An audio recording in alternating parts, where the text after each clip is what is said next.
السلام علیکم دوستو، ہم آپ کے لیے لائے ہیں بہت ہی پیاری پیاری اور مزیدار کہانیاں۔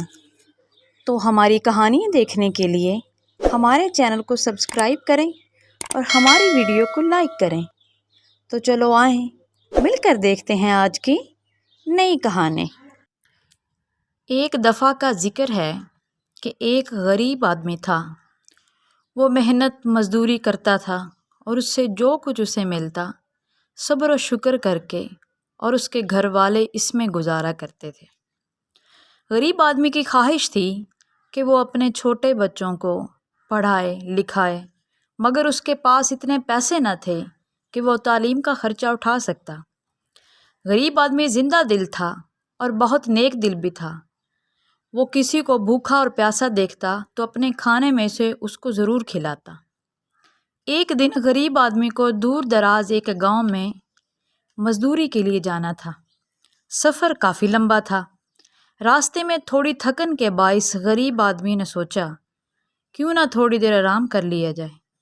یہ سوچ کر غریب آدمی درخت کی چھاؤں میں جا کر بیٹھا ہی تھا کہ اوپر سے ایک کاغذ گرا جس میں لکھا تھا امیر ہونے کا راز، اور ساتھ ہی ایک نقشہ دیا ہوا تھا۔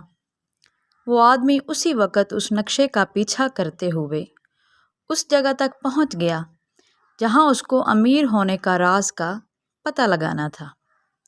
کچھ ہی دیر بعد اس آدمی کو ایک پیاری سی پری دکھائی دی۔ وہ آدمی سے مخاطب ہوئی، تم امیر ہونا چاہتے ہو؟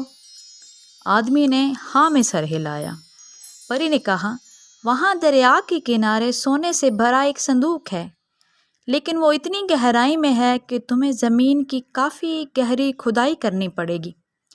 یہ راز آج سے پہلے کسی شخص کو بھی معلوم نہیں تھا۔ اگر تم اس صندوق کو حاصل کرنے میں کامیاب ہو گئے تو تم ایک امیر کبیر آدمی بن جاؤ گے۔ یہ کہتے ہی پری غائب ہو گئی۔ غریب مزدور نے دریا کے کنارے پہنچ کر کھدائی شروع کی۔ کافی دن کی سخت محنت کے بعد اس کو سونے سے بھرا ایک صندوق ملا۔